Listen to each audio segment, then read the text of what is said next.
और लड़के की माँ तो MBBS से नीचे वाली लड़की पर हाथ ही नहीं रखती। मतलब आंटी को अपने लड़के के लिए डॉक्टर चाहिए, जबकि उनके खुद के बेटे की शक्ल तंदूर जैसी होती है क्या। और लड़कियों की भी डिमांड कुछ कम नहीं होती। वो भी एक 25 साल के लौंडे से एक्सपेक्ट करती है कि उसके पास खुद का घर, गाड़ी और ढेर सारा पैसा हो, जो कि उसके खुद के बाप के पास 60 साल की उम्र में भी नहीं होता। मतलब कुल मिलाकर ये लड़कियां अपने लिए एक शहजादा ढूंढ रही होती है, जबकि इनकी खुद की शक्ल दासियों वाली होती है। अब क्या उन धोखेबाज लड़कियों का भी आखिरत में अलग से हिसाब होगा, जो खाने के वक्त अपनी प्लेट बोटियों से भर लेती है और फिर उन बोटियों के ऊपर सैलेड की एक लेयर बिछा लेती है, ताकि देखने वालों को लगे कि लड़की डाइटिंग पर है, जबकि हकीकत में वो लड़की टेबल के नीचे छुपकर बिरयानी फोड़ रही होती है।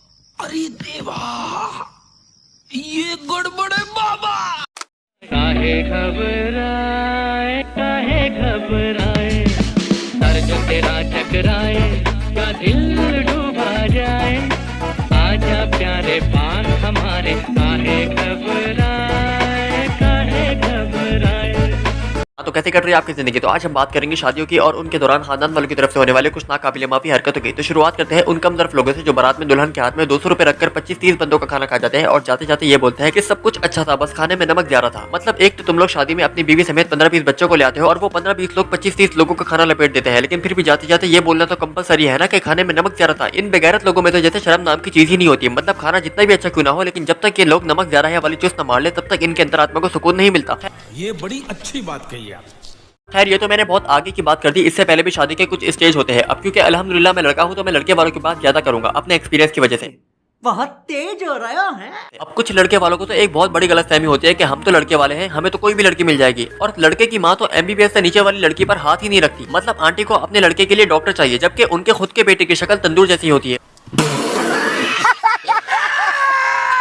और ऐसी तंदूर जैसी शक्ल होने के बावजूद उनकी डिमांड्स कम नहीं होती। पहला तो लड़की गोरी होनी चाहिए। मतलब गोरी लड़की क्यों चाहिए भाई? मेकअप का खर्चा बचाना है और गोरी के साथ साथ लंबी भी हो। मतलब तुम्हें क्या लड़की से दीवार के जाले साफ करवाना है या फिर खड़े खड़े पंखा साफ करवाना है? और इनकी डिमांड यहाँ भी खत्म नहीं होती भाई। इन्हें चाहिए एक बहुत अच्छा खाना पकाने वाली लड़की। मतलब सिर्फ अच्छा खाना पकाने वाली नहीं, बल्कि बहुत अच्छा खाना पकाने वाली लड़की। मतलब तुम लोगों ने लड़की के साथ मिलकर एक ढाबा खोलना है क्या? और लड़कियों की भी डिमांड कुछ कम नहीं होती। वो भी एक 25 साल के लौंडे से एक्सपेक्ट करती है कि उसके पास खुद का घर, गाड़ी और ढेर सारा पैसा हो, जो कि उसके खुद के बाप के पास 60 साल की उम्र में भी नहीं होता। मतलब कुल मिलाकर ये लड़कियां अपने लिए एक शहजादा ढूंढ रही होती है, जबकि इनकी खुद की शक्ल दासियों वाली होती है। अब यार हर लड़के की डिमांड ज्यादा नहीं होती। मुझे ही देख लो भाई, मेरी बस 2 ही डिमांड है। एक तो वो लड़की होनी चाहिए और दूसरा जिंदा हो। रहा नहीं जाता, तड़प ही ऐसी है ना। नहीं, सुके।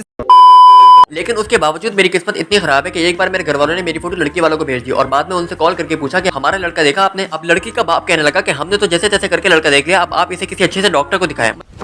Emotional damn it. मतलब यार ये कोई बात है करने वाली? बस वो दिन था और आज का दिन है कि आपके भाई का शुमार शुद्ध सिंगल लौंडे में होता है। अब हर खानदान में एक ऐसे अंकल जरूर होते हैं जो ऐन शादी के वक्त नाराज होकर घर बैठ जाते हैं और चाहते हैं कि खानदान का कोई बड़ा बंदा उन्हें मनाने के लिए उनके घर जाए। मतलब कैसे आदमी हो यार तुम? खानदान का बड़ा आदमी शादी की तैयारी करे या फिर तुम्हें मनाए? और इनके नाराज होने की वजह भी कोई बहुत बड़ी नहीं होती भाई। ये मामूली सी बात पर अपना मुंह फुलाकर घर बैठ जाते हैं। जैसे शादी का कार्ड लड़के कबाब क्यों नहीं देने आया, शादी में जाना कैंसिल। लड़के ने शादी हॉल बुक करने से पहले मुझसे मशवरा क्यों नहीं लिया, शादी में जाना कैंसिल। शादी में खाने की डिशेज सिलेक्ट करने से पहले मुझे क्यों नहीं बुलाया, शादी में जाना कैंसिल। और तो और शादी के कार्ड पर मेरा नाम और नंबर क्यों नहीं लिखवाया, शादी में जाना कैंसिल। यार तुम ठहरे लड़के के चाचा, मामू, ताया, पुप्पा, तुमसे क्यों लेगा भाई वो मशवरा? ये मशवरा देने के लिए लड़के का बाप और बड़ा भाई है ना। और अगर तुम चाहते थे कि लड़का हर एक चीज तुमसे पूछ कर करे और शादी के कार्ड पर तुम्हारा नाम भी लिखवाए, तो अपनी बेटी की शादी कर देता ना उससे, फिर हर जगह तुम्हारा भी नाम होता।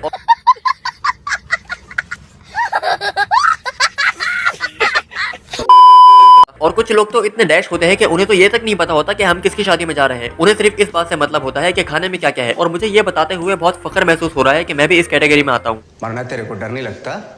अब उन धोखेबाज लड़कियों का भी आखिरत में अलग से हिसाब होगा, जो खाने के वक्त अपनी प्लेट बोटियों से भर लेती है और फिर उन बोटियों के ऊपर सैलेड की एक लेयर बिछा लेती है, ताकि देखने वालों को लगे कि लड़की डाइटिंग पर है, जबकि हकीकत में वो लड़की टेबल के नीचे छुपकर बिरयानी फोड़ रही होती है। अरे देवा, ये गड़बड़ है बाबा।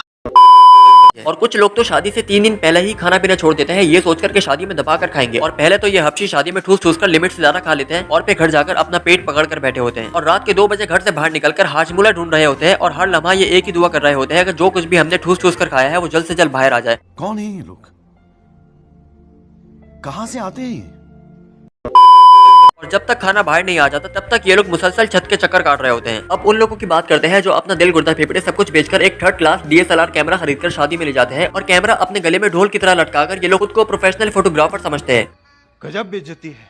और मजाक मजाक में ये लोग अपनी 200-300 फोटो ले लेते हैं, जिसमें से एक या फिर ज्यादा से ज्यादा 2 फोटो अच्छी आती है, और वही एक फोटो ये WhatsApp, Facebook, Twitter, Insta, Skype, CNIC और तो और ड्राइविंग लाइसेंस पर भी चिपका लेते हैं। अरे बाप रे, ये तो धोती खोल रहा है। अब ये तो हो गया खानदान का एक बेरोजगार और अनप्रोफेशनल फोटोग्राफर, और दूसरे होते हैं बाहर के फोटोग्राफर, और ये वाले फोटोग्राफर तो हमारा बुखार ही बन जाते हैं। मतलब जब हम चाह रहे होते हैं कि कोई हमारी फोटो ले ले, तब तो ये फोटोग्राफर हमारे पास से ऐसे शॉट हुए होते हैं जैसे मेरी जिंदगी से खुशियां शॉट है, लेकिन जब हम खाना खाने लगते हैं तब तो ये भरोसे वाले हमारे साथ ऐसे चिपके रहते हैं जैसे इसे फोटो शूट के पैसे मैंने ही दिए हो। मतलब खाना खाते वक्त तो मुझे ऐसा लगता है कि दूल्हा दुल्हन की शादी नहीं हो रही, बल्कि मेरी शादी हो रही है, वो भी खाने के साथ, क्योंकि ये बेगैरत लौंडा हर लुकमे के बाद मेरी फोटो ले रहा होता है। दिल तो करता है कि साले का मुंह कढ़ाई में दे दूं और इसका कैमरा भी कहीं ना कहीं दे दूं, कंट्रोल। लेकिन फिर मेरी अंतरात्मा मुझे ये सब करने से रोक लेती है। मतलब यार, जिसकी शादी हो रही है उसकी फोटो लेना भाई, वो इतना तैयार होकर आया है, लेकिन नहीं, इन्हें तो मेरा ही बुखार बनना है, वो भी सिर्फ खाना खाते वक्त। जब भी किसी रिश्तेदार की शादी होती है तो या तो उनकी फोटो एल्बम में मेरी एक भी फोटो नहीं होती, और अगर होती भी है तो खाना खाते हुए होती है। अब तो रिश्तेदार भी ये समझते हैं कि मैं सिर्फ खाने के वक्त शादी में आता हूँ। अब उन्हें कौन समझाए कि मैं तो दुल्हन से भी पहले बारात में पहुंचा हुआ होता हूँ। तो इस वीडियो को यही खत्म करते हैं, और जाते जाते मैं ऐसे फोटोग्राफर को अपने दोनों हाथों की 5 उंगलियों से लानत पेश करता हूँ। तो इस वीडियो में इतना ही, मिलते हैं नेक्स्ट वीडियो में। अल्लाह हाफिज। ITUSS की टोपी उसके सर पे ना रहे, हम गहराई है और ये मैं है सिर्फ किनारे। हम गहराई है बेटा कोई 10 साल से, मैंने लिखे सिर्फ रियल लाइफ हाथ से। I'd say